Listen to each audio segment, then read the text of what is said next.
नमस्कार, मैं Rajiv Bhatt, video journalist Bablu अनुज के साथ, और आप देख रहे हैं इंडिया न्यूज़ का डिजिटल प्लेटफॉर्म।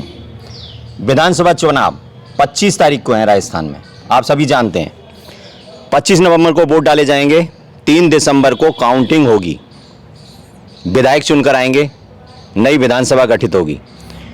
सबसे बड़ी बात, इस समय चुनाव प्रचार तेजी पर है, त्यौहार खत्म हो चुका है। जो प्रत्याशी हैं क्षेत्र में जा रहे हैं, लगातार लुभाने का प्रयास कर रहे हैं, तरह तरह के वादे कर रहे हैं। समस्याएं क्या हैं? क्षेत्र की समस्याएं भी होती हैं। राजस्थान का जो पार्टी है, पार्टी का मैनिफेस्टो अलग होता है, लेकिन क्षेत्र की समस्याएं भी होती हैं। प्रत्याशियों को उन पर भी ध्यान देना पड़ता है, वोट उन्हीं से मिलते हैं। तो निश्चित रूप से भरतपुर की अगर हम बात करें तो भरतपुर में भी काफ़ी समस्याएं हैं जो मुंह बाए खड़ी हैं। उन पर पिछले 5 साल में कितना ध्यान दिया गया या आगे आने वाले 5 साल में कितना ध्यान दिया जाएगा, इस पर चर्चा करेंगे। हमारे साथ मौजूद हैं श्री खंडेलवाल साहब हैं, संतोष खंडेलवाल हैं, ये कैट के प्रेसिडेंट हैं भरतपुर के। इसके साथ ही हमारे साथ हैं अनुराग गर्ग जी, जो 4T के रीजनल प्रेसिडेंट हैं। दोनों ही व्यापारी हैं और निश्चित रूप से व्यापारियों की बड़ी भूमिका रहती है सरकार को बनाने में। व्यापारियों की क्या मांगें हैं भरतपुर में, क्या समस्याएं हैं जो व्यापारी जिन्हें फेस कर रहे हैं लगातार, जिन पर ध्यान नहीं दिया गया। भरतपुर की स्थिति पर अगर हम बात करें तो लगातार भरतपुर की स्थिति पर यह देखा गया है कि भरतपुर में जो व्यापारी संगठन हैं वो हमेशा ठगे जाते रहे हैं। तमाम समस्याएं उनके सामने रहती हैं, जो आज से 15 साल पहले थी वही आज समस्याएं उनके सामने खड़ी हुई हैं। तो निश्चित रूप से उनकी जो समस्याएं हैं उनको रूबरू कराने के लिए हम बात करेंगे अनुराग जी से। अनुराग जी, सबसे पहले तो आप पूरा परिचय दें हमारे जो व्यूअर्स हैं उनको, और उसके बाद फिर अपन पूछेंगे, आप बताएंगे कि क्या समस्याएं हैं प्रमुख जो भरतपुर में व्यापारियों की समस्याएं हैं जिन पर पिछले 5 साल में ध्यान नहीं दिया गया या पिछले 15 साल में ध्यान नहीं दिया गया। मैं अनुराग गर्ग। सबसे पहले तो मैं अपना आपको परिचय बताऊं। मैं एक व्यापारिक संस्था, बहुत बड़ा संगठन हमारा confederation of all India traders की राष्ट्रीय कार्यकारिणी सदस्य भी हूं, और भरतपुर संभाग का federation of Rajasthan trade and industries जो कि व्यापारिक संगठन है, उसका मैं संभाग का, मेरे पे अध्यक्ष का भी दायित्व है। और मैं आपका सबसे पहले धन्यवाद इंडिया टुडे का देना चाहूँगा, जिन्होंने भरतपुर कि जो अभी आगामी विधानसभा चुनाव के विषय में सारी चर्चाएं जो है भरतपुर जिले वासियों को, शहर वासियों, विधानसभा वासियों के बीच में अपनी बात रखने के लिए, और हमारा भी ये सौभाग्य मुझको आने का मिला, तो मैं आप सभी का धन्यवाद देना चाहूँगा। अभी जैसे हम सभी को पता है, आगामी विधानसभा चुनाव 25 नवंबर को होने जा रहा है। ये लोकतंत्र का एक महाकुंभ है, और इसमें हम सभी जो यहाँ के जनवासी हैं, जनता हैं, हम सभी का एक दायित्व है कि इस लोकतंत्र के महाकुंभ में हम अपनी हाजिरी लगा के उसमें अवश्य आएँ। ये मैं भरतपुर की जनता को विशेषकर निवेदन करना चाहता हूँ कि 25 तारीख को इसमें अपनी इस होने जा रहे हवन में अपनी आहुति अवश्य दें। अभी जैसा चर्चा हम भरतपुर के लिए करेंगे, भरतपुर गोल्डन ट्रायंगल पर है, और जैसा कि हम जानते हैं कि किसी भी क्षेत्र का विकास, किसी भी स्थान का विकास जब भी संभव है, या तो वहाँ इंडस्ट्रियल हब हो, या टूरिज्म का बहुत बड़ा हब हो, या एजुकेशन सेक्टर का बहुत बड़ा क्षेत्र हो। हमारा भरतपुर वैसे बहुत इंडस्ट्रियल हब भी रहा है, लेकिन कहीं ना कहीं उससे हम पीछे भी रहे हैं, चूँकि किसी समय में सिमको, डालमिया डेयरी, चिनार सिगरेट फैक्ट्री, बड़ी बड़ी इंडस्ट्रीज़ यहाँ हुआ करती थी, और आज सिर्फ यहाँ ऑयल मिल्स जो हैं, सरसों की जो तेल मिलें हैं, वो यहाँ पर रन कर रही हैं, और वो भी जो है चूँकि विदेशी तेलों का जो आयात होता है उनके कारण से वो भी कहीं ना कहीं संघर्षों से जूझ रही हैं। विदेशी जो तेलों का आयात हो रहा है उसकी वजह से यहाँ की जो सरसों इंडस्ट्रीज़ हैं, जो यहाँ जो ऑयल मिल हैं, वो जूझ रही हैं। तो निश्चित रूप से अभी आपसे बात करेंगे।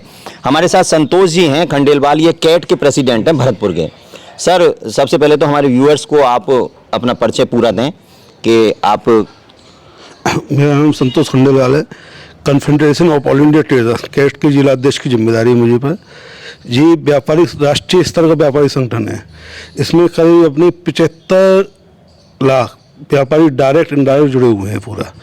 और अपने चाहे ट्रांसपोर्ट व्यापार हो, मोबाइल इंडस्ट्री, मतलब सभी जितनी भी यूनियन है सब कैट से संबंध है। इसके अलावा मैं सबसे पहले 25 नवंबर को चुनाव है, सभी व्यापारी भाइयों से अनुरोध करना चाहूँगा वे खुद और अपने सारे स्टाफ को व्यापारिक अपने प्रतिष्ठान को खोलने से पहले सबको ये कसम दिलाएं, ये करें कि सबसे पहले अपने मत का प्रयोग करके आएँ। सबसे पहले मैं भरतपुर की जनता, राजस्थान की जनता से ये अपील करना चाहूँगा। आप ये बताएं कि भरतपुर में ऐसी क्या समस्याएं हैं जो व्यापारी जिनको लगातार फेस कर रहे हैं? भरतपुर में व्यापार के नाम पर कुछ नहीं है। जब अपने भरतपुर से सुभाष गर्ग जी मंत्री बने, फर्स्ट टाइम एमएलए बने, मंत्री बने, उनसे बहुत ही अपेक्षा थी और ये था कि इंडस्ट्रियल होगा, लेकिन आज डीको के नाम पर देखें कोई नई जगह नहीं आई। ओनली सरसों ही अपना वो है यहाँ भरतपुर में। मतलब ऑयल मिल ही यहाँ वेस है, उसके अलावा कोई भी इंडस्ट्री नहीं आई जो कि वादे किए गए थे। हम सबसे बड़ी उम्मीद यही थी कि नई इंडस्ट्री आए जिससे क्या अपना औद्योगिक और जब रोजगार मिलता है, आदमी को रोजगार मिलेगा करेगा तो क्राइम अपने आप घटेगा। हाँ, निश्चित रूप से क्राइम घटेगा जब रोजगार मिलेगा। युवाओं को रोजगार नहीं है, बेरोजगारी है, इसीलिए उनका दिमाग क्राइम की तरफ जाता है। जो ऊर्जा अच्छे कामों में लगनी चाहिए वो गलत कामों की ओर अग्रसर हो रही है। मैं अनुराग जी से बात करूंगा। अनुराग जी, हाँ, आप कुछ कह रहे थे कि क्या समस्याएं हैं? गोल्डन ट्रायंगल पे है ये, इसको टूरिस्ट सर्किट बनाया जा सकता था। सबसे बड़ी बात ये है कि भरतपुर विधानसभा में 7 सीटें हैं, 7 में से 7 ही कांग्रेस के पास हैं, क्योंकि एक समर्थित हैं, बाकी के सब 6 कांग्रेस पे हैं। 6 मंत्री बनाए जाते हैं। जब 6 मंत्री एक जिले में हों 7 विधायकों में से, और फिर भरतपुर का विकास ना हो, तो कुछ अचंभित करने वाली बात नहीं लगती? देखिए, मैं अपनी पहले एक बार पूरी बात थोड़ी सी पूरी करने की प्रयास करता हूँ। अभी मैं जो आपसे चर्चा कर रहा था कि किसी भी क्षेत्र का विकास जब भी संभव हो, या तो इंडस्ट्रियल पॉइंट हो, या एजुकेशन सेक्टर हो, या टूरिज्म हब हो। हमारे भरतपुर में कुछ सौभाग्य भी है, कुछ दुर्भाग्य भी है कि तीनों चीज़ पूर्व में रही है। हमारी इंडस्ट्रियल बहुत बड़ी बड़ी इंडस्ट्रीज यहाँ रही हैं, सिमको, डालमिया, परफेक्ट सैनिटरी और डालमिया, मतलब कई इंडस्ट्रीज यहाँ रही हैं। और आज से 20 वर्ष पूर्व अगर देखें तो कितना पैसा भरतपुर में शहर में आता था सिमको और डालमिया डेयरी और GW के थ्रू। वहाँ बाहर के भी जितने कर्मचारी थे, मुंबई के, चंडीगढ़ के, अमृतसर के, बिहार के, बंगाल के भी लोग यहाँ पे सपरिवार रहते थे और वो यहाँ पे रोजगार करते थे। और आप ये देखें कि वो पैसा अगर इंडस्ट्रीज का बढ़ता था तो वो किसी न किसी रूप में बाजार में आता था, लोगों को खरीदारी के लिए आता था, रोजाना की राशन के लिए आता था। तो वो पैसा तो उसका टर्नओवर तो शहर में ही घूमता था।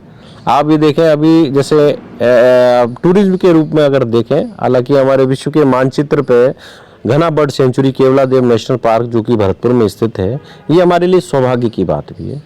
लेकिन उसमें मैं एक ये चीज़ भी थोड़ा सा निवेदन करना चाहूँगा कि वो लगभग 3 महीने का ही उसका सीजन रहता है, नवंबर, दिसंबर, जनवरी, लास्ट कह सकते हैं तो फरवरी। और यहाँ बर्ड सेंचुरी आज के समय में मेरा ये मानना है कि ठीक है, बाहर से पर्यटक, विदेशी पर्यटक कोविड से पहले तक बहुत आते रहे।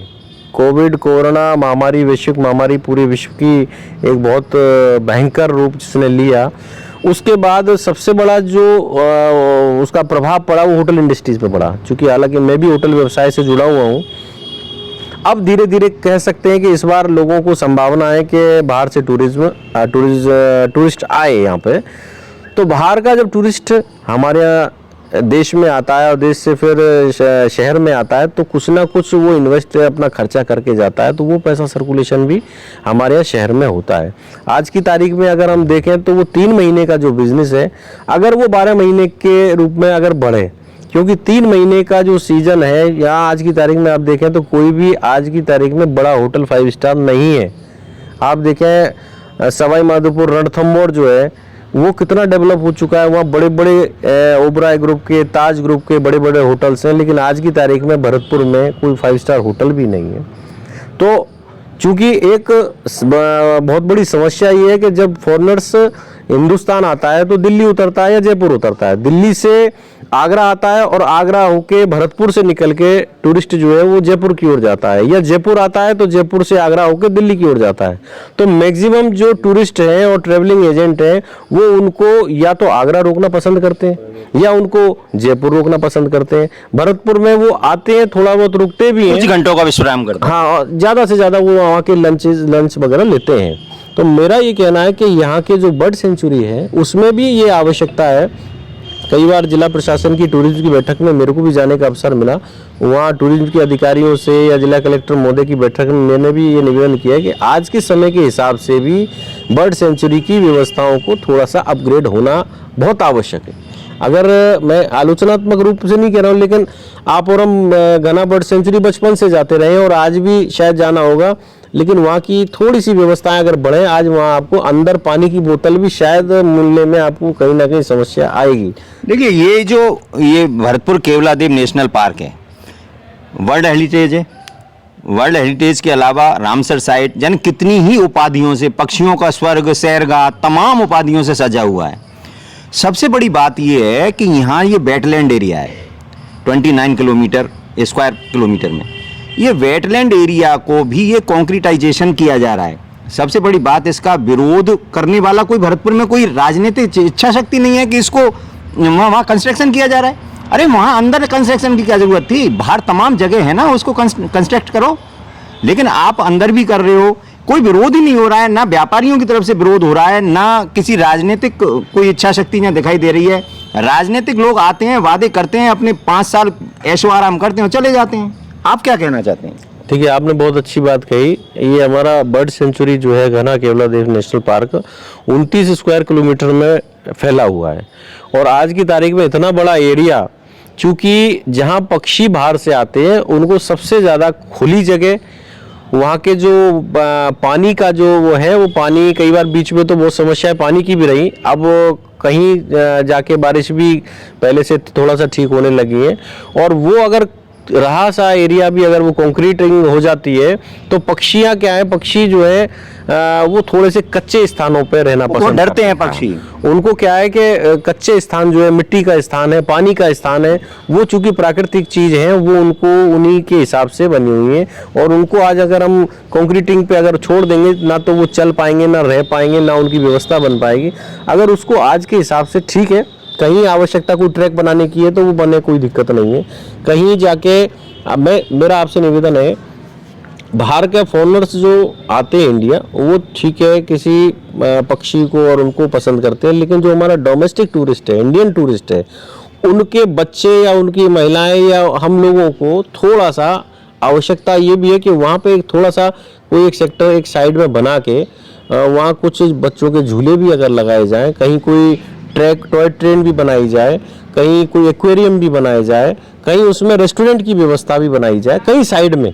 मतलब अब आप देखें, थोड़ा सा सुनने में आया कि वहाँ कुछ जो वहाँ अंदर वो बना हुआ है फॉरेस्ट लॉज, उसकी व्यवस्था भी बहुत ख़राब है, वहाँ जाके टूरिस्ट रुकने की भी स्थिति नहीं है। ये जो सारी चीज़ें हैं ये बहुत आवश्यक है। निश्चित रूप से अभी यहाँ जो वर्ल्ड सेंचुरी वाली बात आई थी, वर्ल्ड सेंचुरी वाली बहुत ही अभी विकास की आवश्यकता है। उसको प्रॉपर तरीके से, जिस तरह से जो नेचुरल चीज़ है, उस नेचुरल चीज़ को उसी लुक में रहना चाहिए, उसी के लिए उस प्रयास किए जाने चाहिए राजस्थान सरकार को। सर, आपसे पूछना चाहता हूँ, और क्या समस्याएं, ऑयल इंडस्ट्रीज के बारे में आपने बता दिया, बाकी की और भी तमाम समस्याएं होंगी। टूरिस्ट सर्किट नहीं बना तो लगातार यहाँ से जो टूरिस्ट थे वो कुछ घंटे केवलादेव नेशनल पार्क घूम के और उसके बाद सीधे निकल जाते हैं।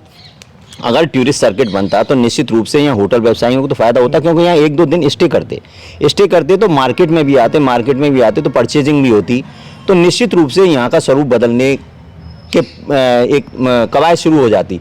लेकिन आप मानते हैं क्या राजनीतिक इच्छा शक्ति का यहाँ अभाव रहा है? लगातार ये देखा गया है कि यहाँ की उपेक्षित रहा है ये पूरा मामला इधर से।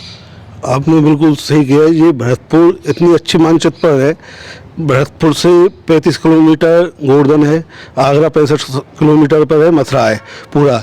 यहाँ से रेल कनेक्टिविटी कलकत्ता के लिए हो चाहे बॉम्बे के लिए हो सबसे अच्छी है। आज 3 महीने का सीजन चलता है गन्ने का, उसके अलावा 9 महीने या कुछ नहीं है। चाहे होटल व्यवसाय है, जब टूरिस्ट आता है तो वो मार्केट में आता है, ऐसा नहीं कि होटल में रुकता है, वो मार्केट में घूमता है, पैसा मार्केट में आता है। इसके लिए कि अब बन जाए पूरा कि जिससे कि 12 महीने टूरिस्ट ना रह सकें, क्योंकि इतना दूर नहीं है कि टूरिस्ट जा नहीं सकें यहाँ से। होटल की पूरा ये राजनीतिक, बिल्कुल सही बात है, राजनीतिक इच्छा शक्ति की कमी है। अगर अपने चाहे कोई भी पार्टी के हो, अगर राजनीतिक चाहें इसको बना दे 12 महीने इतनी बढ़िया, यहाँ टूरिस्ट से ही अपना पूरा व्यापार और वो सब कुछ अच्छा हो सकता है। आज TTZ की वजह से यहाँ इंडस्ट्रीज में समस्या है, लेकिन ये टूरिस्ट हब तो इतना अच्छा है अपना घने की वजह से भी। और यहाँ भरतपुर में ऐसा नहीं, लक्ष्मण मंदिर भी है, गंगा मंदिर भी है, अपना म्यूजियम भी है राष्ट्रीय स्तर का, सब कुछ होते, लेकिन यहाँ का जो विकास होना चाहिए वो नहीं हुआ है अभी तक। यहाँ का विकास नहीं हुआ है जो होना चाहिए था। बात यही निकल कर आ रही है लगातार के विकास यहाँ जो होना चाहिए था। और 6 मंत्री, 7 विधायकों में से 6 मंत्री, ताज्जुब वाली बात है। सबका यहाँ आना जाना रहता है। राजस्थान का एक ऐसा संभाग मुख्यालय जिसमें किसी भी चौराहे पर ट्रैफिक लाइट नहीं है। आप सोच सकते हैं, मतलब आपको आश्चर्य होगा कि एक ट्रैफिक लाइट नहीं है, एक चौराहा नहीं है भरतपुर में ऐसा, और ये संभाग मुख्यालय। बातें की जाती हैं कि यहाँ तमाम हमने सुविधाएं दी हैं, यहाँ एजुकेशन हब बना दिया। मुझे कहीं नहीं दिखता, क्या आपको दिखता है? देखिए, अभी जो चर्चा हो रही थी, वास्तविकता में किसी भी डेवलपमेंट के लिए राजनीतिक इच्छा शक्ति की आवश्यकता बहुत है। क्योंकि ठीक है, कई चीज़ें जनता भी अपनी बात कहीं किसी आपके प्लेटफॉर्म के माध्यम से, हम व्यापारिक संगठन के लोग आपके माध्यम से लोगों तक ये अपने निवेदन कर सकते हैं, लेकिन बिना राजनीतिक पावर के, क्योंकि जो लोग हमारे चाहे लोकसभा में बैठते हैं चाहे विधानसभा में बैठते हैं, वही अपनी बातों को रख सकते हैं। वही जहां पॉलिसी का निर्धारण होता है, निर्माण होता है, वहीं जाके ये चीज़ें बन सकती हैं। क्योंकि अभी आपने चर्चा करी, हम सब लोग जानते हैं भरतपुर में 5-5, 6-6 मंत्री पूर्व में अभी रहे हैं। तो डेवलपमेंट तो जब तक सरकारों में जो लोग बैठ रहे हैं वही तो उस चीज़ को कराएंगे। आप ये देखें कि जैसे टूरिज्म को हमें डेवलप करना है, तो टूरिज्म को डेवलप करने के लिए जो वहाँ के स्थान हैं, उन स्थानों को भी डेवलप किया जाना चाहिए। आज एक बहुत आवश्यकता है कि अगर सारस चौराहे के पास में कहीं एक शिल्पग्राम की अगर कहीं कोई व्यवस्था की जाए, शिल्पग्राम के लिए पहले भी पूर्व में चर्चाएं होती रही हैं। वहाँ जैसे छोटे छोटे जो लघु उद्योग जो लोग चलाते हैं, चाहे वो लेदर से संबंधित हो, चाहे अचार मुरब्बा से संबंधित हो, चाहे पापड़, जो मेले लगते हैं, भास्कर के, पत्रिका के भी मेले लगते हैं, उन्हीं का ही एक बड़ा रूप देखे या शिल्पग्राम की स्थापना की जाए। जैसे आगरा में जैसे कॉलेज ग्राउंड है, कॉलेज ग्राउंड की बाउंड्री के चारों तरफ ये शॉप्स निकाल दी जाए और शिल्पग्राम बना दिया जाए। तो वहाँ पे आप ये देखें कि उसकी आवश्यकता क्या है। एक तो वहाँ के लोग जो उस उद्योग को चला रहे हैं उन लोगों को रोजगार मिलेगा। दूसरा, बाहर से जो टूरिस्ट आएगा उन लोगों की, वहाँ की जो यहाँ की लोकल, चाहे वो लेदर की हो, चाहे पत्थर की हो, चाहे छोटी छोटी, हमारे आप देखो सिकंदरा पे कितनी बढ़िया बढ़िया कलाकारियाँ होती हैं, उस तरह की भी कुछ। जैसे आप आगरा जाएंगे, आगरा में आपको छोटे छोटे ताजमहल भी मिलेंगे, आपको हाथी घोड़े और हाथ की कलाकारियों की चीज़ें मिलेंगी। तो वहाँ के लोकल लोगों को तो रोजगार मिलेगा और बाहर का जो टूरिस्ट आएगा उनको अट्रैक्शन मिलेगा। वो अपनी चीज, इस यहाँ की चीज़ों को ले जाके अपने विदेश में कहीं अपने ड्राइंग रूम में रखेंगे या कहीं ले जाके रखेंगे, तो उनको भी याद रहेगा कि भरतपुर से या इंडिया से हम गए थे, ये चीज़ लेके आए थे, और हमारे यहाँ की चीज़ भी वहाँ जाएगी। तो ये बहुत आवश्यकता है कि अगर कोई शिल्पग्राम की स्थापना भी हो आगामी विधानसभा में, मेरा तो यहाँ की जनता से यही निवेदन है। हमारे चूंकि व्यापारी हैं, व्यापारियों की विचारधारा थोड़ी सी भारतीय जनता पार्टी के प्रति ज़्यादा रहती है, और भारतीय जनता पार्टी में पूर्व में भी आप ये देखें कि कितना डेवलपमेंट हुआ है। हम ये चाहते हैं कि डेवलपमेंट हो। सरकारें तो कोई सी भी, अभी कांग्रेस की भी सरकारें अभी तक रही हैं, आगे क्या होगा क्या नहीं होगा। तो मेरा तो यही निवेदन है कि सरकार ऐसी हमें चुननी चाहिए, सरकार ऐसी चुननी चाहिए जो विकास कर सके। सबसे बड़ी बात, अब आते हैं आप भरतपुर शहर में। अंदर भरतपुर शहर में विकास की क्या स्थिति थी? देखो, वादे किए गए थे, मैं नाम किसी का नहीं लूंगा, लेकिन यहाँ वादे किए गए थे जो जनप्रतिनिधि थे उनके द्वारा, कि ये जो चारों ओर सुजान गंगा नहर है, इसकी सफाई करा के इसे पर्यटन स्थल के रूप में दिब्रवती की तर्ज पर, जो जयपुर में नाला है उसकी तर्ज पर इसका विकास किया जाएगा। उसके अलावा जो फोर्ट एरिया है, फोर्ट एरिया को एक प्राधिकरण बना के डेवलप किया जाएगा। ये तमाम वादे किए गए थे आज से 5 साल पहले। क्या हुआ? देखिए, आपने भी जो बात कही, भरतपुर के इंटरनल जो जगह है, स्थान है, हमारे यहाँ जो सुजान गंगा नहर है, आप देखें कि आज की तारीख में वो सुसाइड पॉइंट बन चुका है। और आप देखें कि हर महीने में 2 बार 4 बार 10 बार हमको ये सूचना मिलती है कि आज एक डेड बॉडी मिली, आज 4 डेड बॉडी मिली। ये सुजान गंगा एक कभी जीवन दायिनी थी, अब जो अभिशाप हो गई है। एक जीवन दायिनी के रूप में हम देखते थे, और आज वास्तव में लोगों को इतनी समस्या आती है। आप ये देखें कि अभी पिछले दिनों मनसा देवी के घाट पे काफ़ी लाइटिंग का शुरुआत हुई, बोटिंग की भी शुरुआत करने का प्रयास हुआ, लेकिन वो प्रयास ही रह गया, और वो एक बोट चली थी मेरे ख्याल से 10 दिन या महीना भर चल के, और वो आज की तारीख में बिल्कुल बंद हो गई, और सारी लाइटिंग भी वो बंद है वहाँ की। भरतपुर शहर की अपन बात करें, भरतपुर शहर का जो मुख्य बाजार है वो कुमेर गेट से लेके बिजलीगढ़ तक है। और आप ये देखें दत्ता साहब, ये जो मार्केट है वो आज से 200-300 साल पुराना मार्केट है? पॉपुलेशन बढ़ गई, और आप ये देखें व्हीकल्स बढ़ गए, मार्केट वही का वही है। क्या भरतपुर में नए बाजारों की आवश्यकता नहीं है? पॉपुलेशन बढ़ रही है, कॉलोनियाँ भी तरह तरह से चारों तरफ फैल रही हैं, नए बाजार बने, नए मॉल्स बने, तो क्या आवश्यकता? आज आप ये देखें कि गाड़ी तो चलो आज जाने बहुत मुश्किल है, आप मोटरसाइकिल पे ही अगर, स्कूटर से ही अगर बाजार अपने परिवार के बच्चों को हम लोग लेके जाते हैं तो कितनी वहाँ समस्या का, ना वहाँ पार्किंग की व्यवस्था है, ना कहीं अपन खड़े कर सकते हैं अपने व्हीकल्स को। इसी वजह से वहाँ लगातार जाम की समस्या देखी जाती है। समस्या आती है, रोजाना लोगों से आपस में जद्दोजहद करनी पड़ती है, रोजाना लोगों से व्यवहार खराब होते हैं। दुकानदारों को भी अपन देखें, हालांकि हमारे व्यापारिक लोग हैं, तो वो भी कई बार व्यवस्थाओं को बिगाड़ देते हैं कई बार। निश्चित रूप से आवश्यकता यही है कि मॉनिटरिंग प्रॉपर हो, और सबसे बड़ी बात यह है जब पॉपुलेशन लोड जब बढ़ता है कहीं, तो पॉपुलेशन लोड के हिसाब से फिर उस हिसाब से डेवलपमेंट नहीं किए जाते हैं। और यहाँ डेवलपमेंट नहीं किया गया क्योंकि इच्छा शक्ति का अभाव रहा है। 5 साल कांग्रेस सरकार में क्या रहा सब जानते हैं। बीजेपी ने, हालांकि देखो बीजेपी ने भी पिछले 5 साल पहले बीजेपी का भी शासन था, समस्या तब भी यहाँ मुंह बाय खड़ी थी सुजान गंगा की, और सुजान गंगा में करोड़ों रुपए खर्च भी किए गए। एक नाला भी बगल में बनाया गया जो गंदगी को हटाने के लिए था, वो नाला भी फेल कर दिया गया। हाई कोर्ट में भी उसका केस चला था, और उसको वहाँ से एक्सप्लेनेशन भी कॉल हुए थे। यहाँ समस्याएं यहाँ के जनप्रतिनिधियों की इच्छा शक्ति का है, या यहाँ की जनता में आप कमी मानते हैं? नहीं, जनता में तो क्या कमी है, जनता क्या करेगी? जनता नेताओं को चुन के, नेताओं को भेजती है, तो निश्चित रूप से जनता जवाब भी तो मांग सकती है। नहीं, जवाब तो अब मांग रही है ना, जनता अब जवाब मांग रही है।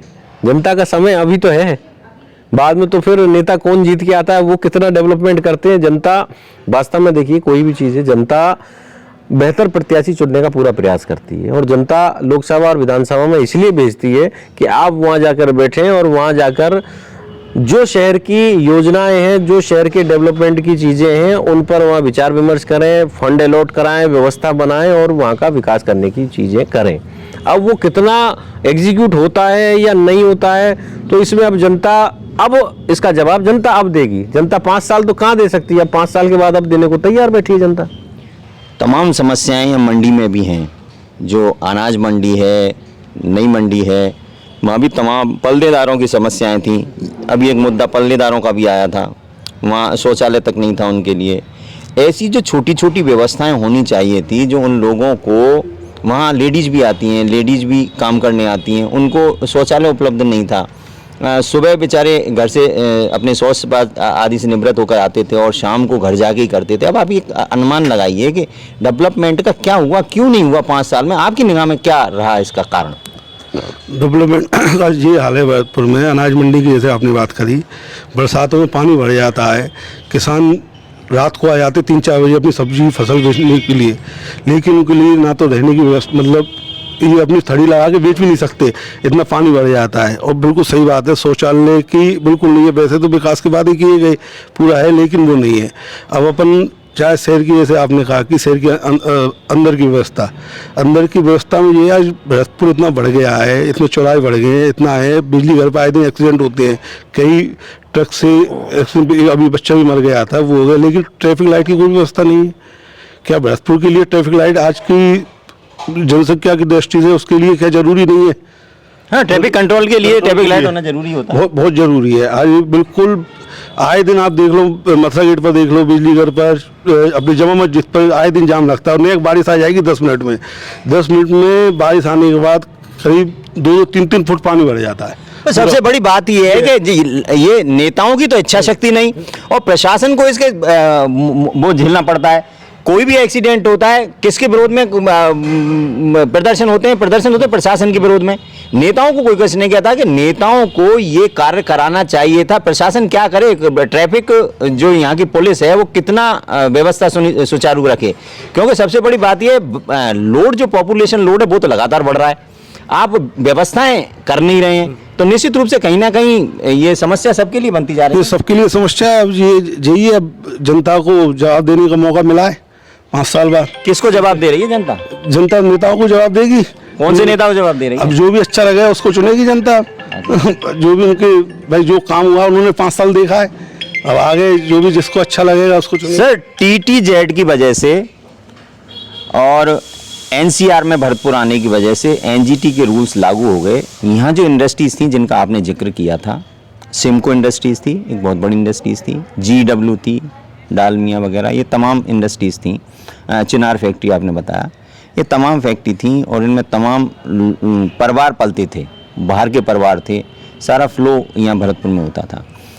वो चीज़ ख़त्म हो चुकी क्योंकि वो इंडस्ट्री यहाँ से चली गई, कारण कुछ भी रहे हों इंडस्ट्रीज जाने के। लेकिन अब चूंकि जब ये NGT के रूल लागू हैं या अपना TTZ है, इसकी वजह से यहाँ कोई ऐसी जो पॉल्यूशन फैलाने वाली इंडस्ट्रीज नहीं लग सकती, तो निश्चित रूप से यहाँ ऐसी इंडस्ट्रीज लगनी चाहिए थी जो इको फ्रेंडली हो।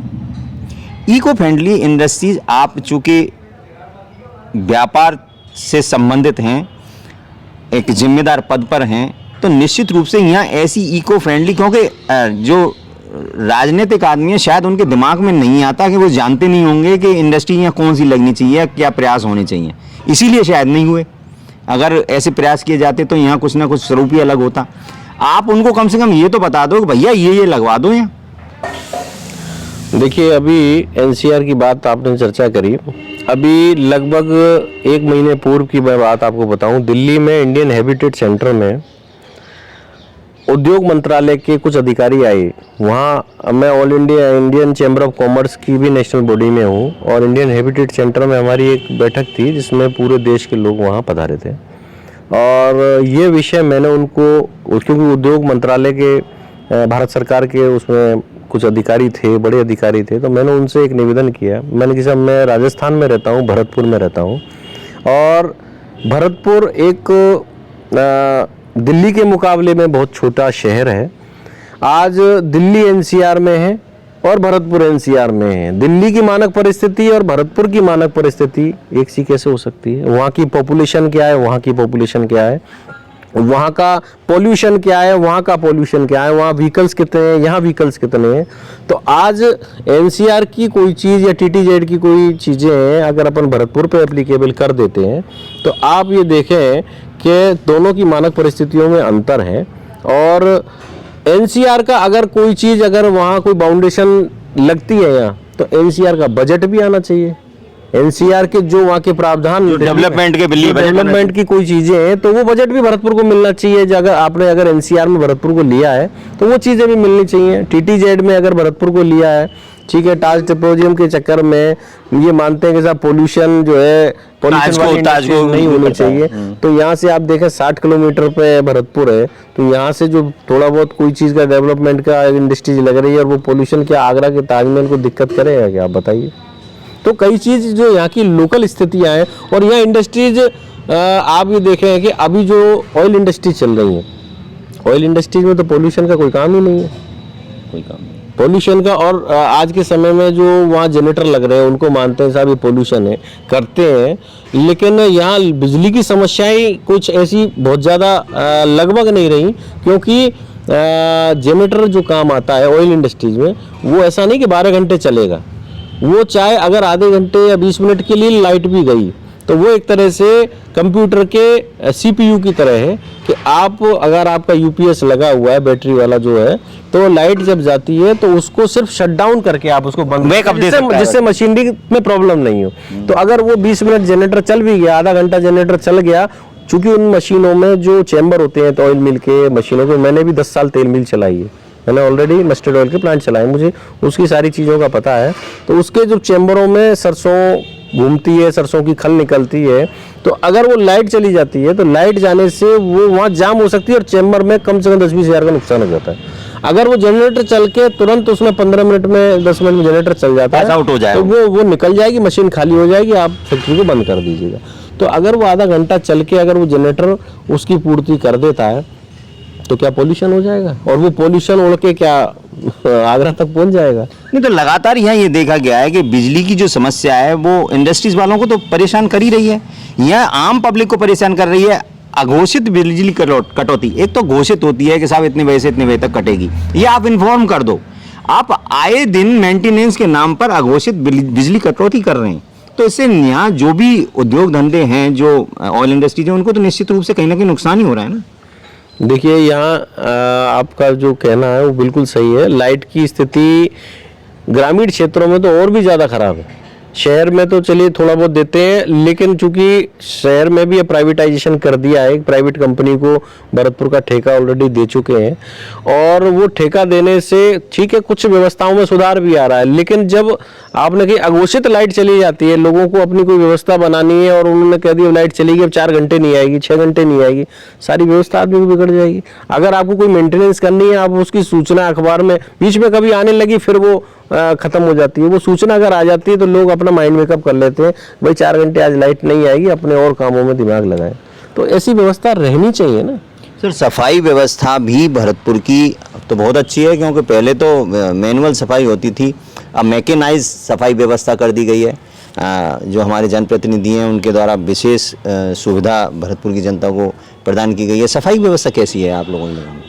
भरतपुर की सफाई की व्यवस्था की ये है, चाहे प्राइवेट में हो गया, आज 4 गुना बजट हो गया, लेकिन दिवाली वाले दिन भी शहर में शायद कभी इतनी गंदगी नहीं रही होगी जो अब की गंदगी रही है शहर में। अच्छा। दिवाली के दिन भी आप खुद बाजार में आप गए होंगे कि आपको है, तो इतनी गंदगी थी जो कि हर घंटे 1.5 घंटे सफाई होती थी ना, बिल्कुल वो नहीं थी दिवाली वाले दिन भी। मतलब पूरा बजट गया कर 9 करोड़ में जो काम होता था, आज वो 25 से 26 करोड़ में हो रहा है, वो भी 40 वार्डों का है ना। लेकिन सफाई व्यवस्था में वो नहीं है, गंदगी का सरकारी आदमी काम तो करते थे, आज किसी से कहने वाला ही नहीं है। काम कहते सरकारी आदमी से, हम नहीं कर सकते, प्राइवेट कर रहे हैं। तो ये स्थिति है सफाई व्यवस्था की। तो आप ये मानते हैं कि राजस्थान में कांग्रेस की सरकार, भरतपुर में कांग्रेस निगम का बोर्ड, बावजूद इसके यहाँ व्यवस्थाएं चरमराई हुई हैं? हाँ, व्यवस्था पूरी है। आज कानून व्यवस्था देख लो आप, आए दिन मर्डर हो रहे हैं, वो किसी से छिपे हुए थोड़ी हैं, सारा सब कुछ है। क्या व्यवस्था, कानून की व्यवस्था, ये दिन दार वो भी दिन में। आज तो नहीं हुए बाजार में, दिन में व्यापारी को गोली मार दी गई, बैठे हुए व्यापारी को, वो तो उसके पैर में गोली लगी। ये पूरा लूटपाट था, वो भी बचाया किसने? व्यापारियों ने बचाया। पुलिस तो पीछे पहुंची थी, व्यापारियों ने ही उसको पकड़ा और उन्होंने उसको पकड़वाया था। इससे ज़्यादा क्या व्यवस्था होगी पुलिस की? तो आपका कहना ये है कि अपराध भी बढ़े हैं, और अपराध बढ़ने की वजह क्या रही है? अपराध बढ़ने की व्यवस्था देखो, सबसे मुख्य कारण तो वही है, बेरोजगारी। जब आदमी को रोजगार मिल जाता है, वो हो जाता है, तो फिर आदमी वो लगता है बेरोजगारी का भी है। फिर इससे क्या है, यूपी में अपराध कम हुए हैं। भरतपुर यूपी से सटा हुआ है, क्योंकि जितने भी अपराधी आए हैं यूपी से ही ज़्यादा आए हैं। अभी भी जो कांड हुआ था सारा, तो सब यूपी से ही पकड़े गए। और यूपी में कम हुए, तो वो अपने भरतपुर में यहाँ पुलिस की इतनी व्यवस्था नहीं रही, वो नहीं तो भरतपुर में अपराध बढ़े हैं उसकी वजह से। सर पड़ोस में अलवर जिला है, अलवर जिला भरतपुर की तुलना में कितना डेवलप है आपने देखा होगा। उसके अलावा आप देखिए आगरा है, बिल्कुल 56 किलोमीटर पे पड़ता है, ये 36 किलोमीटर पे मथुरा पड़ रहा है। उसके अलावा अपना टच यहाँ से भी, हरियाणा से भी है। हरियाणा की आप स्थिति देख लीजिए, पूरा एरिया काफ़ी इधर का डेवलप है, भरतपुर को छोड़ दिया गया है, ये डेवलप नहीं है। यहाँ आईटी के काफ़ी ऑफिसेज जो हैं, मल्टीनेशनल कंपनियां हैं, वो हरियाणा में एस्टेब्लिश्ड हैं।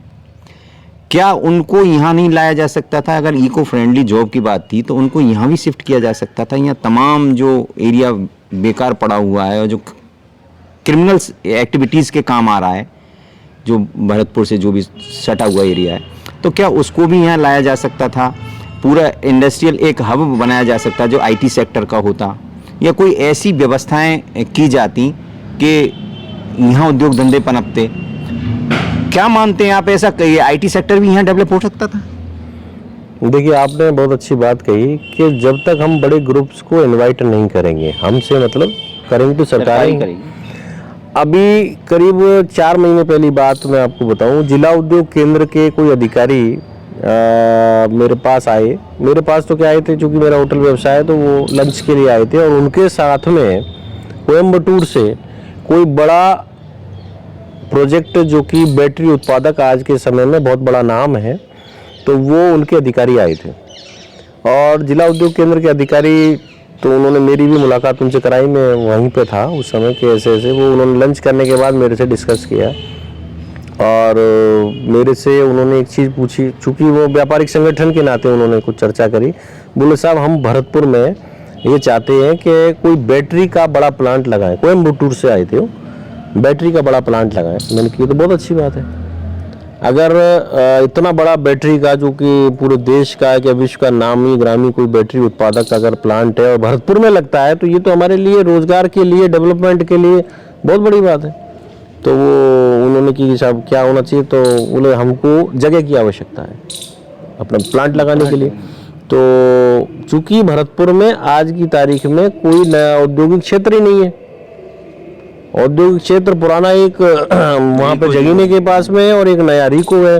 और वास्तविकता में ये है कि आज आप स्वयं भी अगर प्लॉट लेने जाएं तो शायद आपको हमको प्लॉट वहाँ उपलब्ध ना हो, जो हम छोटा इंडस्ट्रीज भी लगा। वो अपने आदमियों को रेवड़ी बांटी गई हैं उनको जो है लगभग 100 बीघे 150 बीघे की जगह की आवश्यकता थी, और वो जगह की आवश्यकता भी फ्री में नहीं चाह रहे थे। वो ये चाह रहे थे कि हमको रियायती दर पे कोई इंडस्ट्रीज लगाने के लिए कोई हमें जगह मिल जाए, चाहे भरतपुर के आसपास में मिल जाए, यहाँ से 10 किलोमीटर दूर 20 किलोमीटर दूर, तो वो कहलाएगी तो भरतपुर में ही। तो उन्होंने काफ़ी मशक्कत करी जिला उद्योग केंद्र के अधिकारी ने। उसके बाद वो यहाँ पे 3 दिन 4 दिन रहे भरतपुर में। उन्होंने फिर बयाना भी गए, वो यहाँ से नदबई भी गए, कई जगह गए उनको लेके। फिर उनसे 3 दिन 4 दिन बाद मेरा दोबारा डिस्कस हुआ, तो वो बोले साहब यहाँ पे हमारे पास जगह कोई उपलब्ध नहीं है साहब, कोई सवाई चक जगह है, कोई ये है, और हमारा ये सरकारों में कोई प्रोविज़न नहीं है कि हम कोई रियायती दर पे दें, या जो भी उनकी टेक्निकल प्रॉब्लम होगी सरकारी। लेकिन आप ये देखें कि ये आवश्यकता तो है कि अगर वो चीज़ें राजनेताओं तक भी पहुँची, ऐसा नहीं है, और उसमें किया होगा निश्चित राजनेताओं। उन्होंने बताया साहब हमने फला से हमने जानकारी भी करी और मंत्री जी से उनसे मिले। तो मैं तो ये कहता हूँ कि अगर राज्य सरकार द्वारा अगर बाहर की बड़ी इंडस्ट्रीज को यहाँ बुलाया जाता भरतपुर में, तो आप ये देखें कि वो इंडस्ट्रीज यहाँ कंस्ट्रक्शन भी होगा, उनका इंफ्रास्ट्रक्चर भी बनेगा, डेवलपमेंट भी होगा, वो पैसा तो यही रहेगा, यहाँ रोजगार मिलेगा। सर सेक्टर 13 में एक्विजिशन की कार्रवाई हुई, किसानों की जमीनें ली गई, मुआवजा उनको नहीं दिया गया, वो लगातार आंदोलन करते रहे, डेवलप करके जो उनको बताया गया था डेवलप करके जगह दी जाएगी, वो भी उसकी भी समस्या उनकी रही, लगातार प्रदर्शन हो रहा है। अब सुनाई दे रहा है कि अपनों को रेवड़ी वहाँ भी बांटी जा रही है। देखिए सेक्टर 13 का विषय काफ़ी समय से चल रहा है, और इसमें कोई दो राय नहीं कि अगर गवर्नमेंट किसी चीज़ को एक्वायर करती है, किसी ज़मीन को एक्वायर करती है, तो डेवलप्ड शायद 25% या जो भी है वो वहाँ के काश्तकार को देती है, जिसकी ज़मीन है, और उसके डेवलप करने के बाद 25% या 30% या जो भी है वो सरकारें देती है मुआवजे के रूप में, या उनको डेवलप जगह देती है। तो वो विषय तो काफ़ी लंबा चल रहा है, आपने सही कही, उसमें प्रदर्शन भी चल रहा है, काफ़ी लंबा डिस्प्यूट भी चल रहा है, लेकिन वो चीज़ें होनी भी तो चाहिए ना, वो कब होंगी? सर आपसे मेरा पूछना ये है, भरतपुर में सीवरेज की एक समस्या बहुत विकराल थी। 2013 में सीवरेज का प्लांट पूरा कंप्लीट हो जाना चाहिए, उसका कंप्लीशन पीरियड था 2013 में। आज 2023 है, 10 साल तो हो गए, एक्स्ट्रा हो गए। एक्स्ट्रा 10 साल में भी अभी 100% काम कंप्लीट नहीं हुआ। सीवरेज की आपके यहाँ क्या वो है सुविधा?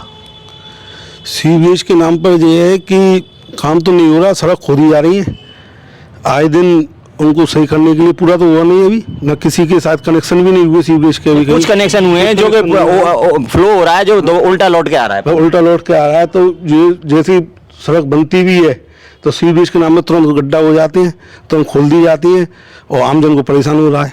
लेकिन सीवरेज के नाम पर भी पूरा काम हुआ भी नहीं है और चल रहा है ये। तो इसमें क्या जनता की कमी है या किसकी कमी है, आप किसकी मानते हो?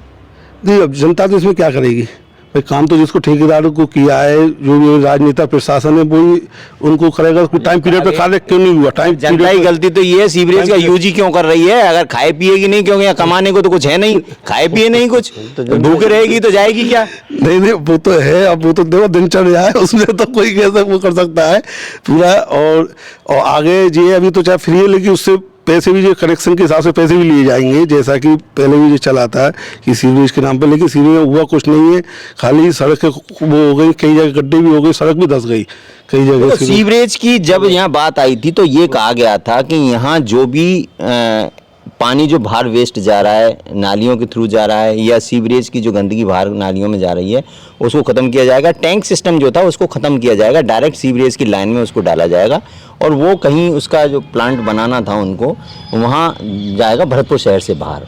ये व्यवस्था थी, लेकिन ऐसी व्यवस्था अभी सुचारू नहीं हो पाई है। सर, एक समस्या और यहाँ थी भरतपुर के चारों ओर कच्ची खाई की, जिसको CFCD भी अपन कहते हैं, फ्लड कंट्रोल ड्रेन।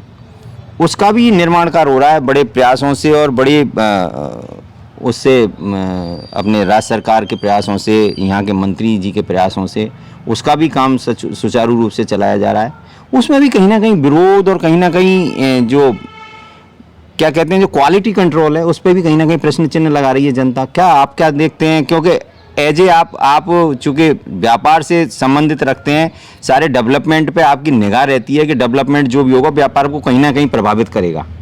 जो भी डेवलपमेंट होता है तो भी व्यापार को प्रभावित होता है, और कहीं वो डेवलपमेंट फेल होता है तो वो भी व्यापार को प्रभावित करता है। आप क्या मानते हैं?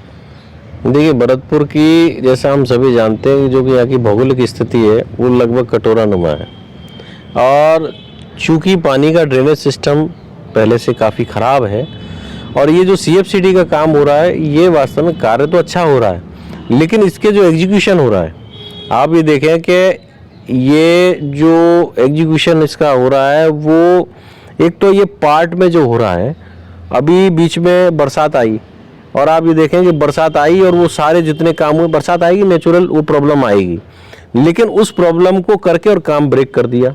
ठीक है, उसको कब तक बंद रखा जाएगा? वो आगे भी सुचारू होना चाहिए।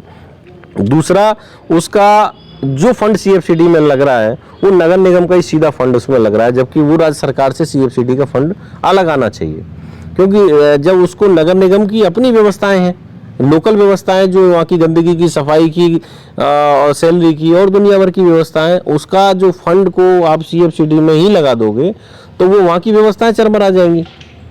आप ये देखें कि CFCD काम हो रहा है, नो डाउट अच्छा काम हो रहा है, होना चाहिए, लेकिन उसके फंड की व्यवस्था तो राज्य सरकार को अलग देनी पड़ेगी ना।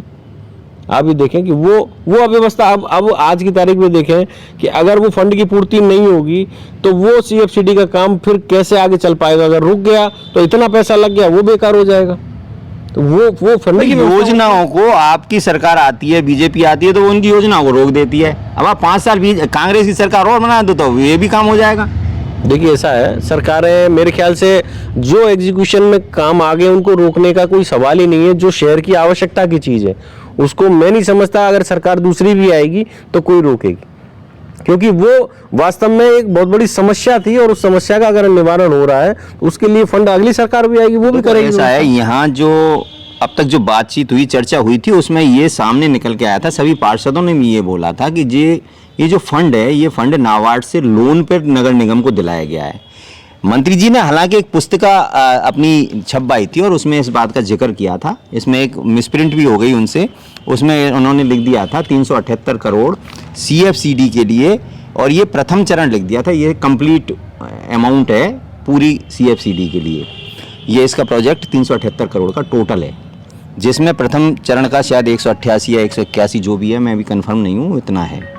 उसमें से 150 करोड़ रुपए लोन दिला दिया नाबार्ड से नगर निगम को। अब नगर निगम के पास जो खुद के अमाउंट था, जो भी फिक्स डिपॉजिट थी, FD वगैरह थी, वो प्राइवेट कॉलोनियों में शिफ्ट करा दी, मतलब लगवा दी, कुछ हॉस्पिटल में करा दी, ऐसी नगर निगम UIT सारे अमाउंट शिफ्ट करा दिए। अब अगर समस्या ये आती है कि अब राज्य सरकार अगर पैसा नहीं देती है, बजट नहीं देती है, तो नगर निगम तो बिकी हुई है।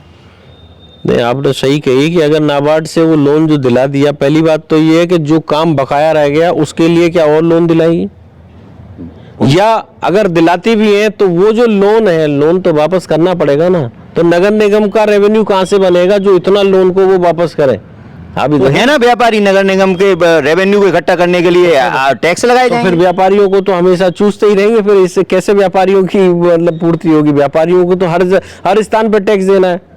आप भी देखें ना, व्यापारी क्या मतलब इसीलिए होता है कि शोषण होता रहे उनका। यूडी टैक्स नाम से अब यही तो विचार होगा, और क्या होगा? आप बताइए, आप इसी पे कुछ बताओ, कुछ विचार रखो अपने। देखिए ऐसा है, समझाओ कुछ, आपकी राजनेताओं को समझाओ जिन्होंने ये समस्या पैदा कर दी। राजनेताओं को मैं अकेला क्या समझाऊंगा? राजनेताओं को अब जनता बता ही देगी ना, समय आएगा तो। अब 25 नवंबर को ये लोकतंत्र का जो महाकुंभ हो रहा है, इसमें अब जनता ही बता देगी कि क्या होना चाहिए, क्या नहीं होना लोकतंत्र के महाकुंभ में आप सभी अपनी आहुति देने अवश्य जाएं।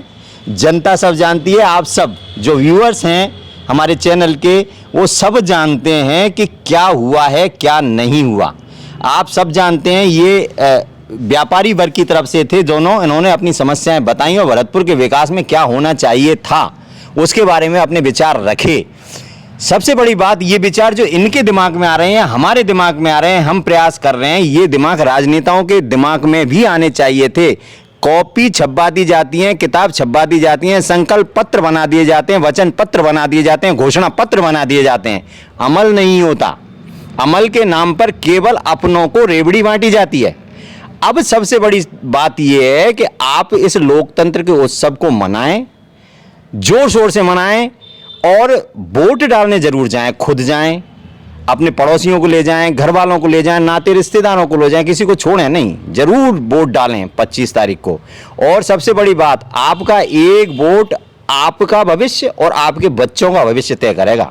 तो निश्चित रूप से अपने बच्चों के भविष्य को अगर आप सही, सुरक्षित और अच्छा करना चाहते हैं तो वोट डालने जाएं और सही आदमी को चुनें, सही पार्टी को चुनें, सही विजन वाली पार्टी हो, सही विजन वाला व्यक्ति हो, उसको चुनें। जरूरी नहीं है अगर वो कांग्रेस का है तो कांग्रेस का व्यक्ति, अगर उसका विजन सही है और आप देख चुके हो कि उसने अच्छा काम किया तो जरूर चुनें। अगर आपको लगता है कि पार्टी बीजेपी का विजन अच्छा है, उसका जो अब तक का ट्रैक रिकॉर्ड है वो अच्छा है, तो निश्चित उसको चुनें। कोई और पार्टी आपको पसंद आती है, कोई और व्यक्ति अगर पसंद आता है, लेकिन वोट जरूर डालें। सबसे बड़ी बात, आपका वोट आपके शहर को स्मार्ट सिटी बना सकता है, आपके राज्य को भी ऊंचाइयों पर ले जा सकता है, और आपका और आपके घर का विकास कर सकता है। हमारी चर्चा में शामिल हुए हमारे संतोष खंडेलवाल जी, जो कैट के प्रेसिडेंट थे भरतपुर के, और श्री अनुराग गर्ग जी, ये 40 के प्रेसिडेंट हैं, रीजनल प्रेसिडेंट हैं। ये दोनों हमारे साथ चर्चा में शामिल हुए। सर, आप दोनों का बहुत बहुत धन्यवाद। चर्चा अभी जारी है, आगे भी चर्चा में और लोग आएंगे, यहाँ बात करेंगे, आप सबसे रूबरू होते रहेंगे। तब तक के लिए नमस्कार। नमस्कार।